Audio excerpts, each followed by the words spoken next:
Welcome to Prescribing Lifestyle, the podcast that's all about empowering you to live your healthiest, happiest life.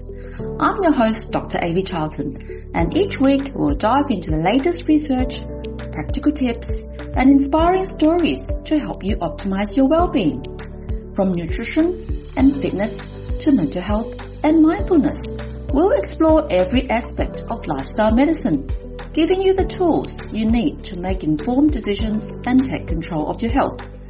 Whether you're looking into preventing disease, managing chronic conditions, or simply elevate your quality of life, Prescribing Lifestyle is here to guide you on your journey to wellness.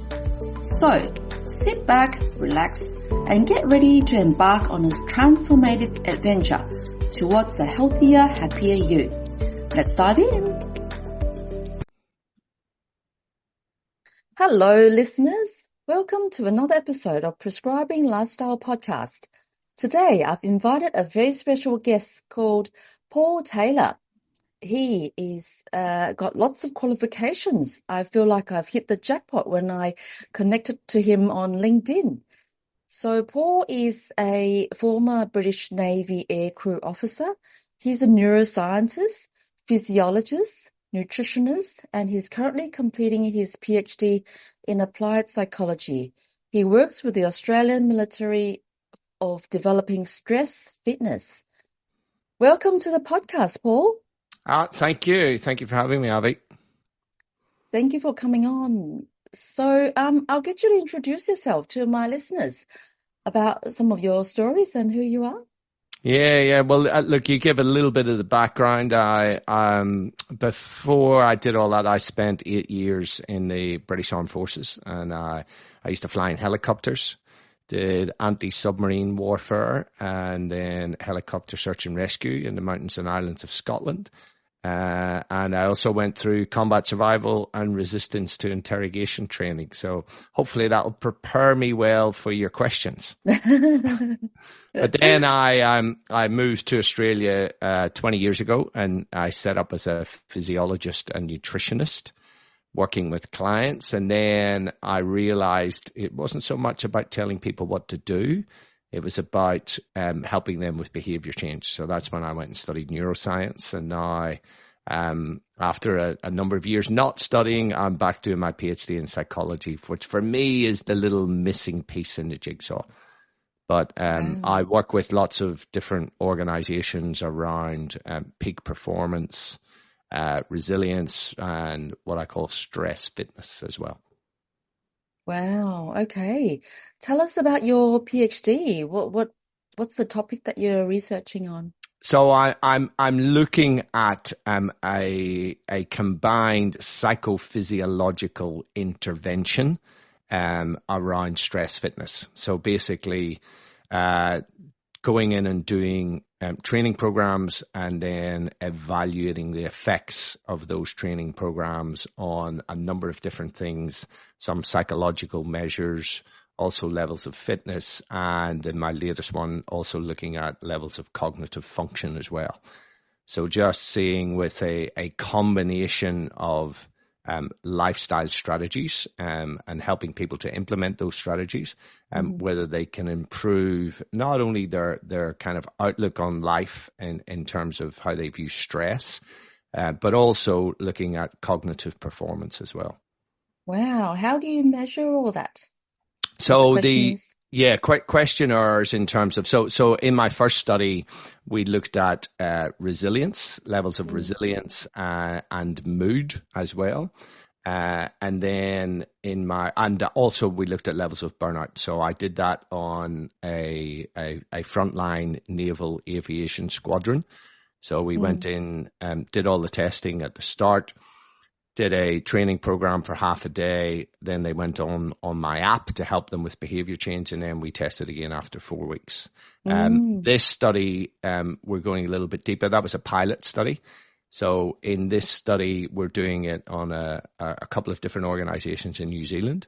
And it's a randomized control trial. So we had a control group, or actually a control group in waiting. So they all did measures of mood, also measures of resilience using the brief resilience scale. And they also did a survey on gratitude as well. And they did a survey on something called hardiness, which we can talk about, which is a bit deeper than resilience. And then we did a whole cognitive testing battery that has been developed by Deakin University, looking at particularly high performance cognition. So they have developed this battery that they're going to be using with the armed forces. So it's really looking at how the brain performs under pressure, and that's done on a computer-based thing that's actually quite challenging. So we are just getting to the end of that study now. The control group in waiting, so they were acted as a control. The other guys had the intervention, which was 8 weeks, and now the control group they redid the testing. So we got baseline measures at at the time zero, and then when the other guys finished, and now they're going in as an intervention group, and we'll be retesting those guys in 3 weeks. What sort of interventions do you give them? Well, it's really all about lifestyle. So we did a whole day of training program. So a lot of it focused around hardiness, but also adding in physiology. So the hardiness research is mostly around psychological approaches to life. But being a bit of an integrationist, everything I do is psychophysiological. So we've also been teaching these guys about all the benefits of exercise on brain function, on mood, on gene expression, on going in depth in myokines, and then encouraging them to exercise. Also teaching them about breath work to be able to manage their stress as well. And then a number of different techniques in terms of stress management that really come from that whole hardiness idea. To give them a whole lot of tools, yeah, absolutely. Exercise, breath work, and implement. Yeah, that's right. And then again, they've been on my app, which is a way to measure engagement, and they've got a little thing where they can tick off the things that they're doing and get points and gamify it and stuff like that. So helping them with behavior change as well. Oh, wow. Great. How do you recruit your subjects? Basically with, so the military guys, I had done a number of things with military squadron, in Australia, and then one of the commanding officer of one squadron, he sat in on one of the sessions I was doing for another squadron, and he asked me to do something with his squadron, and I asked him if he'd be interested in being part of my PhD. And and actually, rather than paying for it, actually getting it for free, but for being subjects. So generally, it's people that I've worked with, and so the guys in New Zealand, I had a few connections with companies there in Christchurch. So I just sort of asked around if they were interested in doing it, and luckily they put their hands up and put it out to their staff, and we had a bunch of them volunteer for the program. Oh wow, that's amazing. And is there any preliminary results so far? Not yet, no. Well, so the first study that I did with the military, we had statistically significant improvements in mood. That was measured by the WHO5, World Health Organization's 5 questions on mental well-being. Okay, so we used that, and then we had statistically significant improvements on resilience. Using the brief resilience scale. That's a standard resilience testing tool that's often used in the research.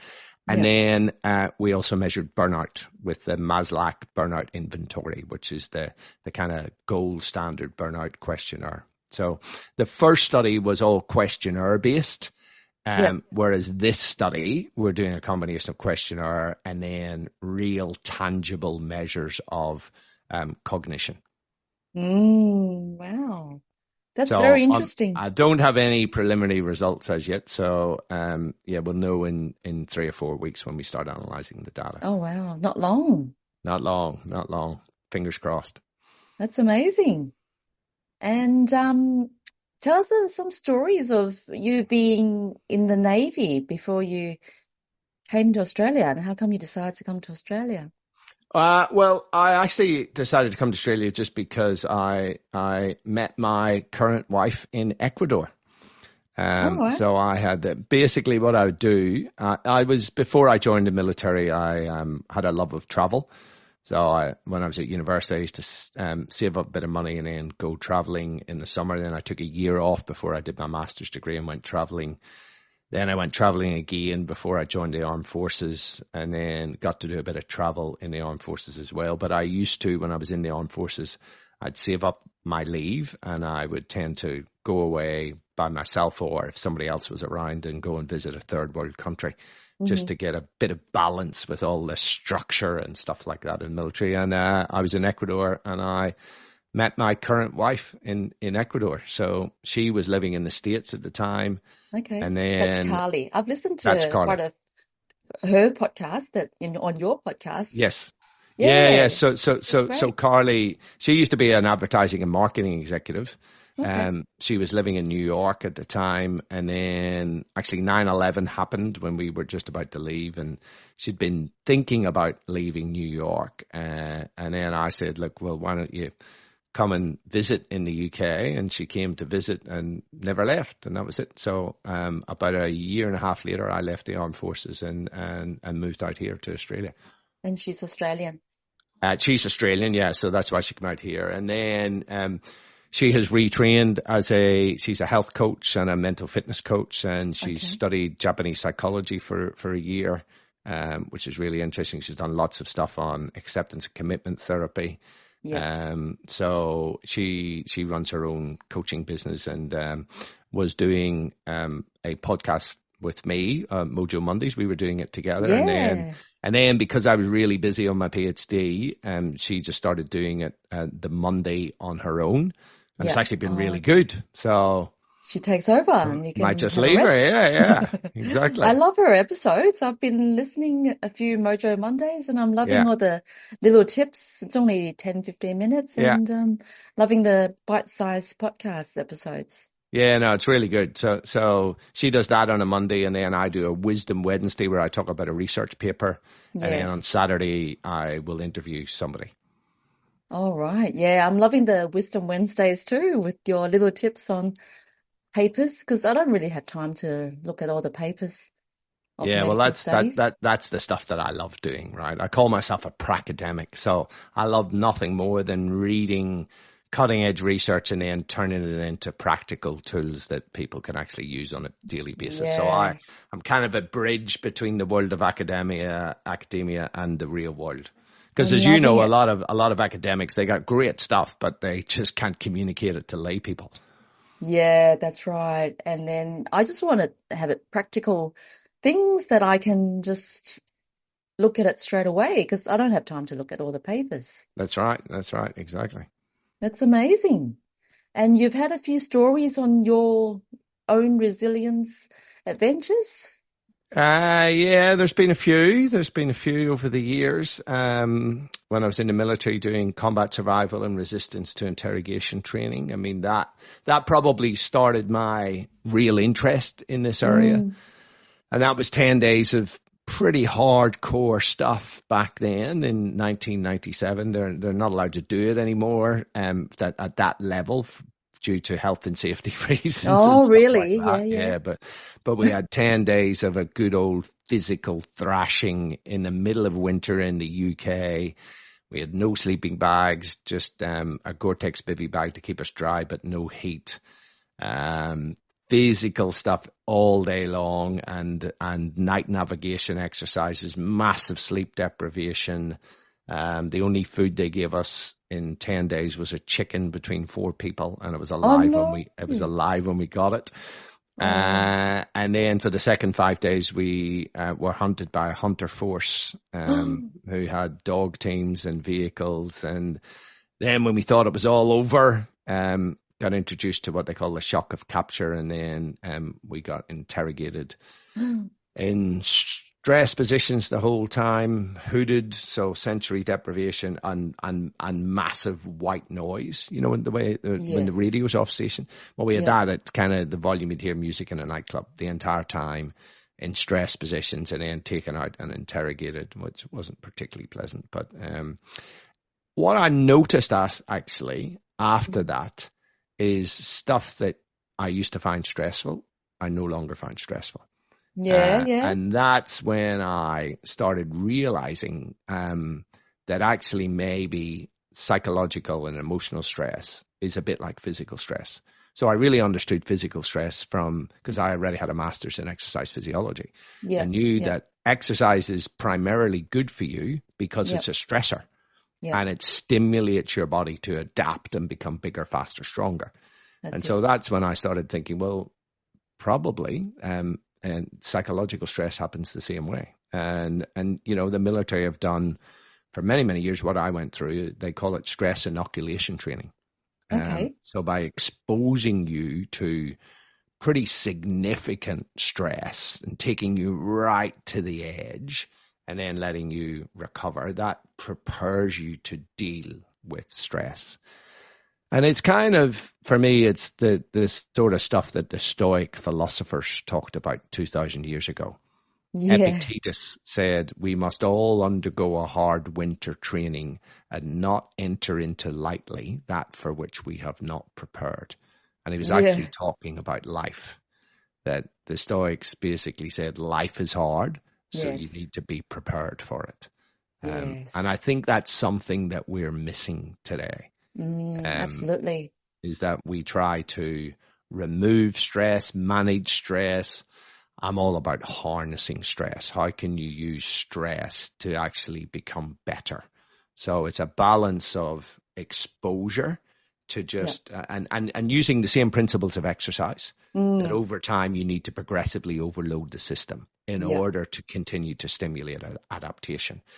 But the recovery part is really, really important. Right? And you will see that in your general practice, that there's plenty of people that just are not recovering effectively. And for a lot of people, they think that recovery is sitting with their feet up and a bottle of wine watching Netflix. That's right. That's not recovery. That's relaxation. Very different stuff. Yeah. I trained for a couple of marathons, and all these progressive training is absolutely what I did. Train for 15 kilometers and build up to 20 and then 25 kilometers and then 30 and then come to running marathon, 42 kilometers. I did it all right. That's right. But you have to have that training system of progressive overload. So as you will well know, you start off with a certain distance, maybe then increase the pace. And then you, after you've adapted, then you jump up, you overload your body so that it adapts, and then you keep on that overloading. And, there's a lot of science behind it. And I don't think we use it well when it comes to psychological stress. No. But it's the same principles of progressive overload and proper recovery. And so all of the adaptation of exercise happens in recovery. And it's the same with psychological stress.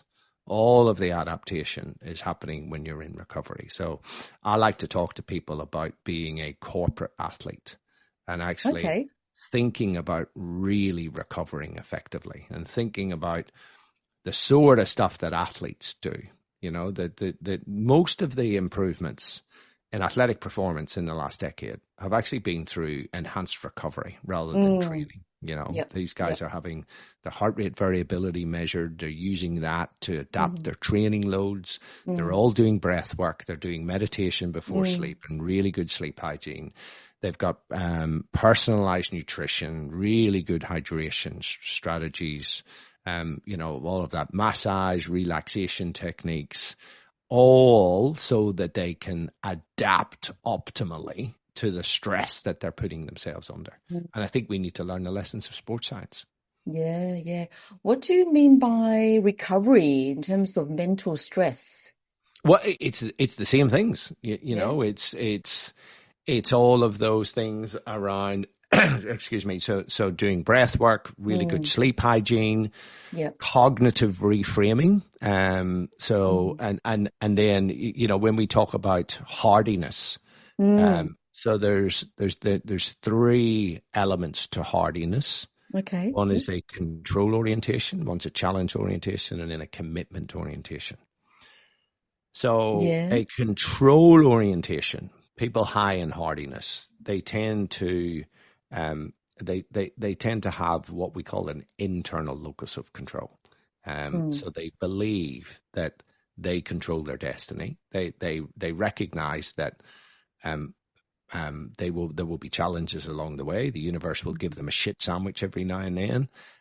But ultimately, they have a belief that they control their destiny, and Mm-hmm. that control orientation tends to then drive adaptive coping behaviors, right? Mm. So they use positive coping behaviors. People who are low in hardiness, they tend to have a belief that ultimately external forces can significantly impact their whole trajectory and their destiny.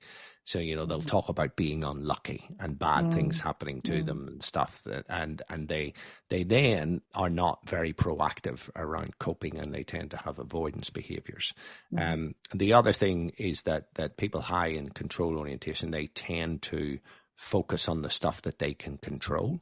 Mm. They don't invest their energy in the stuff they can't control. And that's advice from the Stoic philosophers 2,000 years ago. Yeah.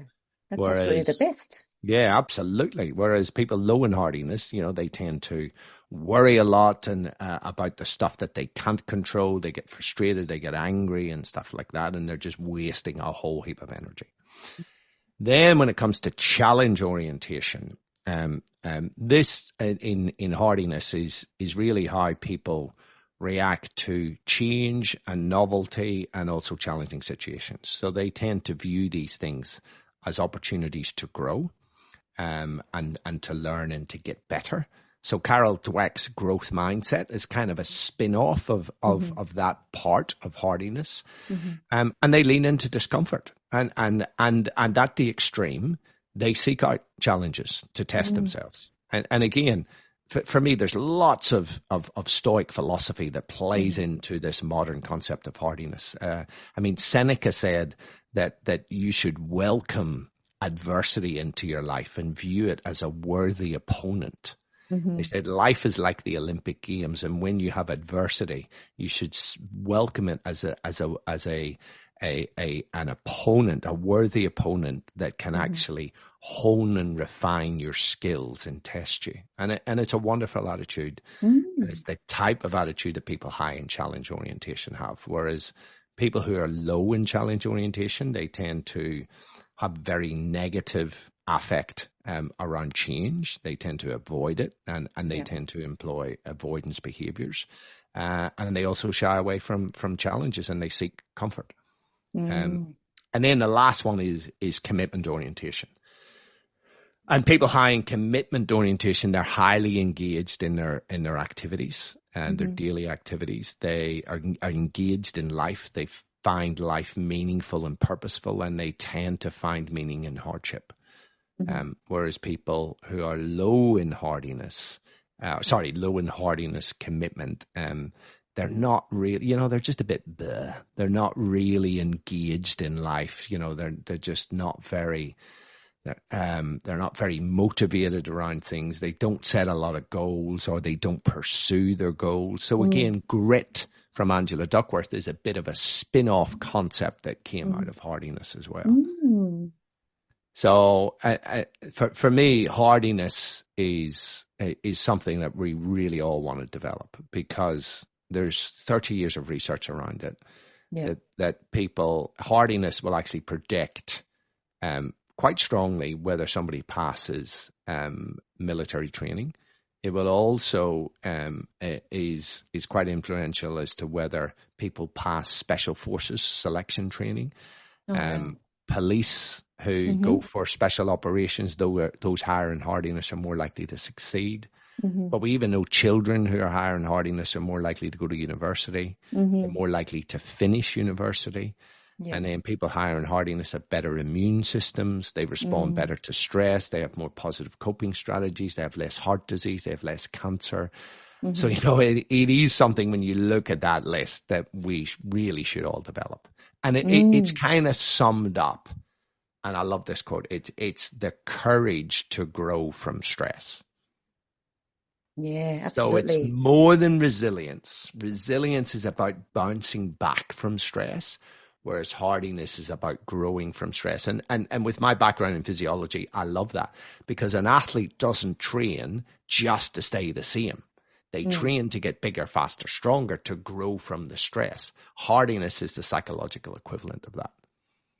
Wow, that's amazing. Now I wonder if I had the hardiness and I finished medical school all right back in 20 years ago, and I Yeah, wondered well, if I had yeah, we hardiness. probably did. If you finished medical school, there's a good chance that you did. That's great. That's amazing. Harnessing hardiness. How would you, so y- how would you summarize how to harness hardiness? How do you make yourself more hardy?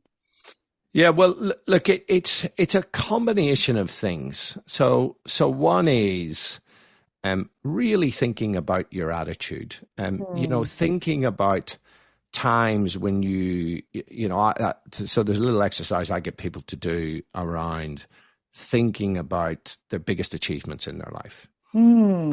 and what sort of character traits did they have to exhibit, and really thinking about that time and those character traits, and then writing those character traits down. And I like them to create this whole, I call it your inner sage, your best self. Hmm. And you write down all the character traits that you have when you're at your damn best. And then when you're faced with challenges, you ask yourself, what would my sage do right now? Right. Hmm.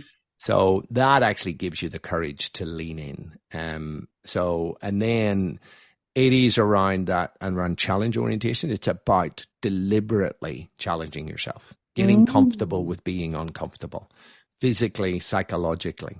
I'm a big fan of having cold showers, turning it all the way to cold for 30 seconds at the end of your shower, because it's both a physical challenge Yep. and it's a psychological challenge. It's Yep. something that you have to do deliberately that's really uncomfortable, and then using breathing to actually get through it, right? So Mm. this is the whole idea of leaning into discomfort, doing this hard winter training that Epictetus talked about. Yeah, Because yeah. I say to people, if you can't turn that lovely warm shower to cold for 30 seconds to Yep. get a whole host of benefits, because we know there's a heap of benefits, it's like, Yep. how are you going to deal with a really big shit sandwich that the universe serves you up? So Yeah, yeah. this is about just testing yourself physically and psychologically, putting yourself in slightly uncomfortable situations, Yep. emotionally, physically, and then reflecting on it and actually going, you know what, I did a great thing there. And Mm. savoring those little wins that you get.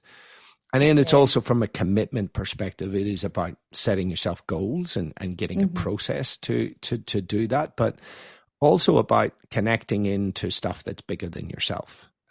It's about getting clear on your values that are Yes. important to you, the stuff that's important, and actually engaging in behaviors that are aligned with your values and using your values as a compass. I think there's a number of different strategies and techniques that we can all use around that hardiness. And then from a control perspective, I get people to do a zone 1 and zone 2 exercise. So Okay. Epictetus, the Stoic philosopher, said everything in Hmm. your life is in two zones, zone 1 and zone 2. Well, he said Hmm. the very first line of the Enchiridion, which is his manual for life, of things, some are up to us and others are not. And Hmm. in an Enchiridion 5, he basically explains it, and he says, and I'll paraphrase here, that the stuff that is up to us is basically our attitude, our behaviors, our judgments, and how we choose to react to our circumstances, the stuff that's internal. He said, nothing else is up to us. What people think about you, what they say about you, the past, the future, COVID-19, not up to us. And the thing is that we must focus on that which we can control and refuse to invest our energy in the stuff that we can't control. So I get people to do a zone 1 and zone 2 exercise. Hmm. Pick something that is a problem, whether it's work or personal, and then draw a line down the middle of the page and write down everything that's in zone 1 and everything that's in zone 2. Mm-hmm. And then you need to focus on the stuff that you can control. Because a lot of people spend a lot of time and a lot of energy on stuff that they can't control, on other people's behavior, on luck, on the weather, on COVID-19, you know, on whether or not I got a promotion, you know, on it's really the key thing is focusing on the stuff that you can control. That is awesome. That is great advice. I think it is, yes. Yeah. 2,000-year-old advice that is still very relevant today. Absolutely. Yes. Yeah, I talk to my patients about getting more into discomfort and doing all the lifestyle things. If you have a craving, if you want to eat the sweets and sugars, then it's not comfortable to be sitting in the craving and not eating it. But doing more of this gets you trained and you can get out of your discomfort. And then the more you practice, the more you get better at it, at sitting into the cravings. Absolutely. And you're actually exercising your willpower muscle. And we know that happens in the right frontal lobes. And you know, I'm a big fan of this. I mean, I've written a book called Death by Comfort, Why Modern Life is Killing Us and What We Need to Do About It. So I'm a big fan of deliberately seeking discomfort, not 24/7, but deliberately seeking discomfort so that you actually harden yourself for life, physically and psychologically. Absolutely. Yes. That's amazing. Tell us some of the things that you would be doing now that's uncomfortable for you now. Yeah, look, so for me, vigorous exercise, you know, I'm just straight up from my gym doing heavy deadlifts and squats. You know, I'll also do cardiovascular exercise. I do the Norwegian 4x4 protocol, which is you go really hard for 4 minutes, you know, up to 95% of your max heart rate. Then you back off for 3 minutes and you repeat that 4 times. So is that cardio? That's cardio, yes. Okay. So I do that. I do cardio. I do resistance training. I also do, every time I have a shower, I turn it to cold for 30 seconds at the end, even all the way through winter. Yeah. Funny you mentioned that. I've just started again in the last few days to turn off for 30 seconds. I was doing it religiously in summer. Then I freaked out. It gets harder in winter. It gets harder. It gets but I've harder. just started in the last few days. It's better. I tell you, I was in Canberra last week and it was freezing and it wakes you up big time. Yeah. You know, you get big increases in dopamine and noradrenaline when you're in cold water. And occasionally me and my little guy will get into an ice bath or we'll get into the swimming pool at the minute, which is not very warm in southern Victoria right now. No. But so regularly doing those things, you know, also doing the PhD to extend and test myself, you know, so I will regularly do a number of different things, both physical and mental/psychological, just to make sure that you don't develop a soft underbelly. Yeah, I'm not training enough physically right now, but training for a couple of marathons. And then last year I trained with 4 ladies walking 100 kilometers in the Oxfam Challenge. Nice. Yeah, That's tough, eh? Yeah, so the training walks, we walked up to 5 hours and then up to 7 hours in the Mount Dandenongs. But the real walk was 34 hours. Wow, that's hardcore. That's hardcore. We walked in the middle of the night and we walked up Mount Dandenong, up the Sky High and then down again. Then we kept telling ourselves, keep doing it, doing hard things is good for us. And that was what we kept telling us. Yeah, absolutely. And I think we need to do hard things because and as I talk about in my book Death by Comfort, when you're a caveman and life is really hard, right? Like life is really, really, really hard. Seeking comfort is a good thing, right? And it helps you to recover and all of that. But now we have comfort everywhere. We have comfort foods that we don't That's even right. need to get off our arses to go and get, right? Yep. We can order this stuff in just at the drop of a hat. We can sit and watch whatever we want on screens. We don't even need to get up anymore to turn the television off or to close the blinds. Yep. We can take, lots of companies you can have a mental health day or a dooner day if you're not feeling great. Yeah. So we have all of these opportunities now for comfort. And we eat these comfort foods and we don't exercise.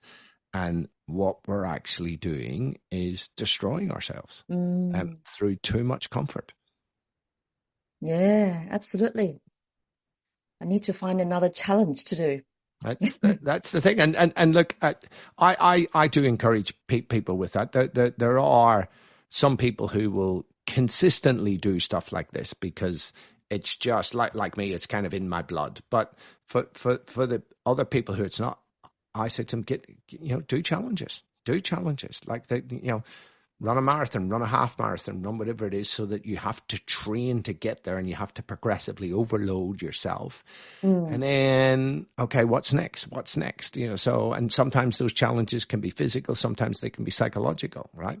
So, I took myself off to the deep into the Amazon jungle, and me and an Italian guy went for 21 days deep into the Amazon jungle to visit the Mates Indians.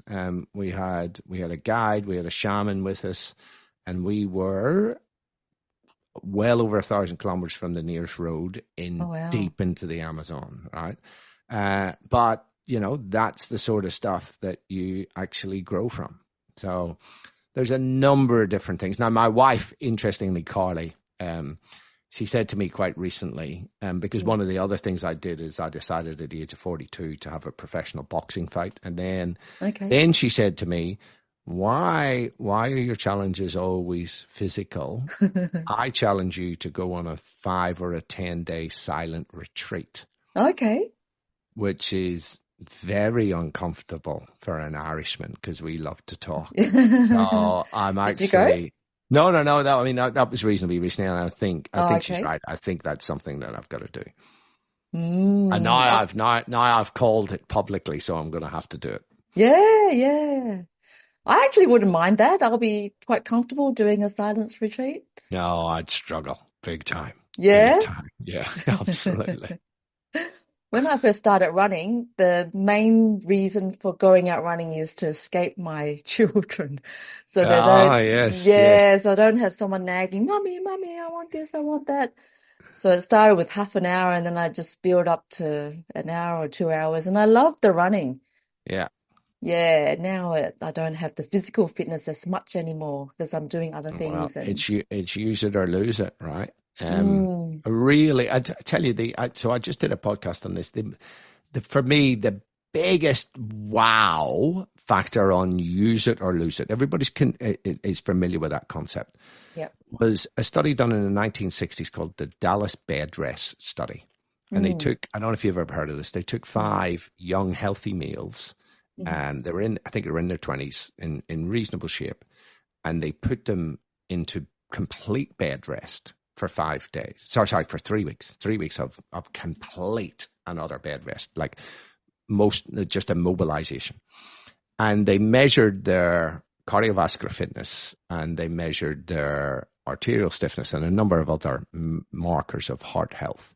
And within 3 weeks, they had lost, I think it was 27% of their cardiovascular fitness. wow. And a number of other different things. And then they trained them for 8 weeks, did endurance training. Okay. And then had a 45% improvement in their cardiovascular fitness, right? So they were able to show that within 3 weeks, the heart just got a lot worse. And then 8 weeks of training, it actually not only recovered, but got better and stronger. And then this is the beautiful thing about it. Yeah. 30 years later, they found those 5 people and they brought them back in and they looked at all the measures that they had measured. So they looked at their cardiovascular fitness, the stiffness of their heart as well, and a number of different other measures. And it turns out 3 weeks of bed rest was worse than 30 years of aging for the heart. Wow. that for me is unbelievable. Like in now those 3 weeks, their heart was in worse shape than it was when they were in their 50s. That is just crazy. And that just shows you the inactivity physiology, that we know that within a week you start to lose strength and cardiovascular fitness, right? Now this is extreme because it's complete bed rest, but for me it's just like, wow, if that's what can happen in 3 weeks, it just shows you what an inactivity actually does, not just to our heart, but to our entire body. And the fact that 3 weeks of complete bed rest was worse than 30 years of aging is just unbelievable. Absolutely. I see so many patients, they just don't get out and they're too comfortable. They drive around. They don't even go walking. It's too cold, they said. Yeah. It's so hard to get them moving. That's the thing. You can lead a horse to water, but you can't make it drink. No. I like to talk about it, but you can't make them. Yeah. Well, and a lot of people talk about all the reasons why they can't change. Yes. Yeah. They're sitting the comfort zone. They want to be comfortable and they want to stay where they are. Absolutely. Yep. That's amazing. That's great advice. What about your book? You have Death by Comfort? Mm-hmm. Yeah. Yeah, so I wrote the book because lots of people were asking me when I was doing did lots of corporate talks, and people were saying to me, have you got a book? Have you got a book? Have you got a book? Oh, and I thought, right, I'll write it. It was a lockdown project. It was towards the end of lockdown, so I wrote a book. Okay. And it was basically about our physiology and how our genome hasn't changed in 45,000 years. We still have a hunter-gatherer's genome. And that expects us to do things, expects us to be highly physically active. It expects us to eat real food. It expects us to have intermittent stressors and then lots of recovery. It expects us to be socially connected, live in tribes, all of those things. And a lot of them we're not doing, and it's not working out well. So I go into the detail around, what has happened to us, but also then talk about exercise and really go into depth about what's happening to your physiology when you're exercising, also the impact on your brain function and on your mood. I have a whole chapter on nutrition. I talk about, for me, I call it the low HI diet, human interference, that we should be eating real food that has been alive, right? And not come out of a factory. And I go into all the research about ultra-processed food consumption and how that is the major thing today from a food perspective, is that we're eating ultra-processed crap. And then I also talk about cold exposure and heat exposure and what they do. And then I have chapters where I talk about the whole psychology. And then at the end, I have a chapter on behavior change, right? Because that's the key thing. Yep. Right. Knowledge is not power. Francis Bacon said knowledge is power, but he was wrong. Consistently applied knowledge is power. So the chapter I have on behavior change is helping people to close what I call the knowing-doing gap. Yep. Lots of people know what they need to do, but they're not doing it. So I go through the research and give them a number of techniques that they can use to modify their own behavior. That is actually the talk. I have a membership group. So tomorrow night, we're going to talk about understanding self-sabotaging behavior. Oh, yes. So a lot of people they know what to do, but they still don't follow and they do self-sabotaging. And that is what I'm going to talk about with my members tomorrow night. Oh, very cool. Great. All right. That's a lot of knowledge for my listeners. Yeah, well, hopefully it's been useful. Hopefully people have got some little tools that they could actually use, or maybe I've just give them a little nudge in terms of their thinking. And, sometimes people just need a little nudge in the right direction to kind of get them going. But I think the last thing I would leave your listeners with is, and I talk about this in my book, is that we've got it all wrong about motivation. So many people are waiting for the motivation fairy to come along and give them motivation so that they'll act. What we know is that motivation follows action. Yeah. When your brain knows that it's in forwards motion towards a goal, that's when it releases dopamine. And dopamine is around goal-directed behavior. So it's, if you want the motivation fairy to come, just get started. Right? Just start and track your progress, right? That's the key thing, right? Yeah. Give yourself, I'll talk about a ritual board, writing down a number of things that you want to do and then ticking them off on a daily basis. Because then you're giving your brain feedback that you're in forward motion towards a goal. And that's what sustains the motivation. This self-efficacy, the belief that I'm making a difference, that is the biggest driver of long-term behavior change. So if you want the motivation fairy to come along, just get bloody well started. That's it. Don't wait for the motivation. You don't need motivation to do all the lifestyle changes. You just need to get going. And then the more we keep going, the more we'll be motivated. Absolutely. That's great. That's great advice. Where can people find you, Paul? So, look, probably best case would be my website, which is paultaylor.biz, B-I-Z, and also my podcast, which is the Paul Taylor Podcast. So they would be definitely the places to find me. I'm also on Instagram at paultaylor.biz. But yeah, if they want more information, the podcast, or they can buy the book off my website. Great. All right. Thank you very much, Paul. Super. Thank you for Pleasure. coming Thank on. Thank you for having me. Thank you. Thank you for listening, all my listeners. And I hope you get a lot. I'm getting a lot out of Paul, and I hope you can harness your hardiness as well. Thank you, everyone, for tuning in. Thank you.